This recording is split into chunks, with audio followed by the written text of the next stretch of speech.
Good morning, esteemed masters. I am very happy to see you all. I hope that you all have been well. I see that your hunger for knowledge is still strong. Excellent. I have a good class for you today. We are going to examine one of the more fascinating force orders of the galaxy, in my personal opinion, and one of the ones closest to the Jedi Order, at least in the present day. They train their bodies to absolute perfection in order to connect more deeply to the living force, and they are capable of feats of physical endurance that would make even a Jedi balk. I am speaking, of course, of the Matukai. I am sure that many of you have heard of the famous Matukai. They are an ancient order, springing into being sometime after the Great Sith War in 3996 BBY on the world of Corvus II. The founder of the order has been confirmed to have been a human woman in the archaeological record, but her name has been lost to history. This woman was not particularly strong in the Force, but she did have a spark of that connection within her. She discovered that she could turn that spark into a flame through meditative, physical martial arts. The physical effort and sensation the exercise brought, helping her to slip into the currents of the living force. This is a technique that many of you are surely familiar with, as I am positive you have been shown how practicing your lightsaber accelerations can help you to slip into a meditative state. This unknown human female began to teach this method to others. She almost always offered the training to those who failed to qualify for the Jedi Order. And eventually, the Matukai were born. They were never very numerous in the first half of their history. The organization at the time averaged around 50 or 60 individuals. They traveled across the mid and outer rims in a nomadic existence that was akin to the Wardens of the Sky. You may remember the lesson on the Wardens from one of our earlier classes. But where the Wardens generally hide their presence and exist only in a master and apprentice pair, the Matukai are more open about who they are, and they generally travel in small groups consisting of a master and their chosen group of students.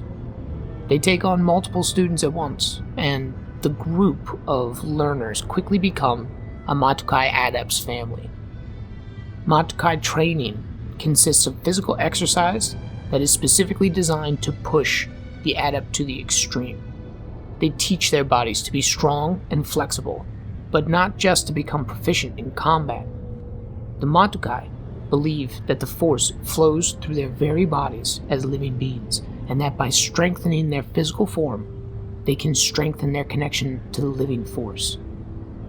Indeed, there seems to be some merit to this idea, as the Matukai are famous for taking those whom we Jedi would consider barely connected to the Force and turning them into practitioners worthy of any Jedi Master. The Matukai's use of the Force is unique in the galaxy, and it can take years for an acolyte to reach the level that they can properly channel any active powers. Most Matukai utilize the Force within their own bodies in internal methods. They strengthen their muscles to perform feats of vigor that truly cannot be matched. They enhance their reflexes through mild precognition, just as we do. They can leap absurd distances or deflect blaster bolts with their palms through application of tutaminis. All of these things directly help to fuel or reinforce the Matukai's own physical body in the use of their martial arts. I have seen Matukai bend durasteel with their bare hands or punch through ferrocrete as if it was made of paper mache. I've seen them leap to the top of a 3-story building or drift down from the same height as if they weighed as little as a feather. Some Matukai will utilize more overt applications of the Force like telekinesis or electric judgment, but most of them focus their power inward instead, and they can become truly fearsome on the battlefield for this reason. The Matukai wield a weapon that is known as the wan-shen, a long-hafted, broad-headed spear that they forge as a part of their training. The blades of the wan-shen are strengthened and reinforced via the Force, and each Matukai maintains a close relationship with their weapon. The wan-shen in many ways serves as the Matukai's version of the lightsaber, a physical symbol of the practitioner's connection to the Force that can help them to focus their minds and center themselves. Make no mistake, a wan-shen is every bit as dangerous as a lightsaber in the skilled hands of the Matukai.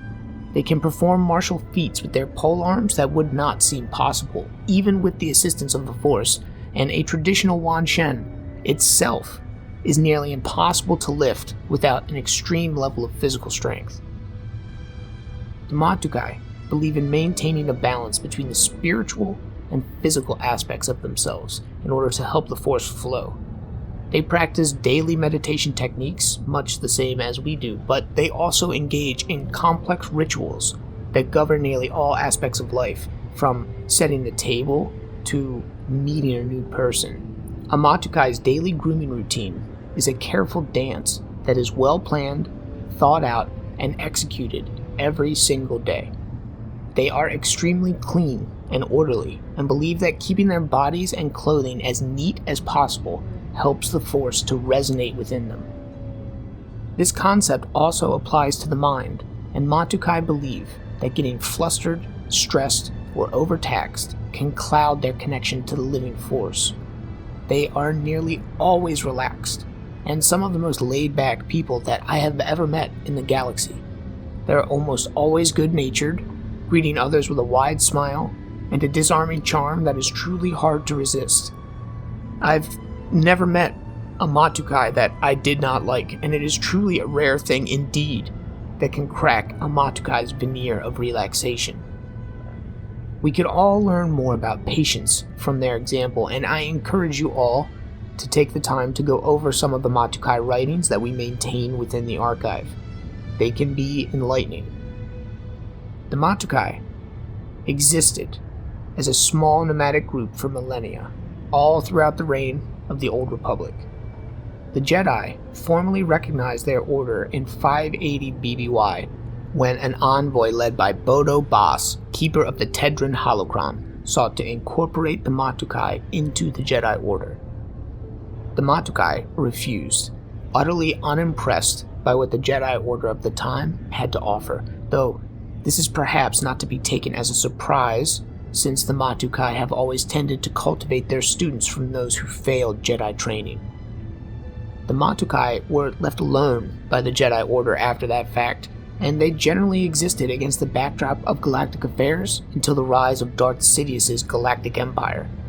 The Empire struck out against other Force orders after the Second Jedi Purge, and the Matukai were among the first Force-sensitive groups to be targeted. Most of them were slain in personal combat by Lord Vader. The Dark Lord, by all accounts, made it his personal errand to see the Matukai extinguished, and he was all but successful in that goal. A handful of them did survive, however, and they managed to hide for decades until the New Republic had grown strong. The Matukai re-emerged onto the galactic scene sometime after 11 ABY, when Grand Master Luke Skywalker put out a galactic call announcing the new Jedi Order's willingness to learn from outside orders. Several Matukai traveled to the Jedi Proxium on Yavin, and they joined the Order under the auspices of teachers. These Matukai teachers are still with our Order to this very day, which means at the conclusion of this course, you can go and submit yourself for training under their rigorous physical regimens. I wonder if any of you have what it takes to keep up with the Matukai, Anyway, the Matukai increased in numbers after emerging from hiding, and they spread back out across the mid and outer rims in nomadic groups much the same as they did in the days of the Old Republic. They now exist in numbers that far exceed 50 or 60, and this was the case even before the Yuzan Vong attacked the galaxy. The Matukai in particular suffered at the hands of the Peace Brigade, who seemed to make it their objective to root them out wherever they could be found. The Matukai served with distinction during the war, and, as I said, they survived, even into the present, a healthy, burgeoning Force organization with close ties to our own order. Now, as in the past, we send many of those who fail to meet the standards of Jedi training to the Matukai, where they are taught to fan the sparks of the Force within themselves into mighty flames. That will bring us to the end of this lecture. If you have any questions, I am happy to answer them, though again, there are representatives of the Matukai here, within this very temple. There is no better way to garner information than directly from the source, and they would be thrilled to answer your questions about their philosophy. I highly encourage you all to sit one day to hear what they have to say. I must confess, I am also curious how many of you can make it through a Matukai workout session, but I will leave you for now, my friends. I am behind on my sleep. My research has been keeping me up into the late hours. But take care of yourselves, and may the Force be with you all.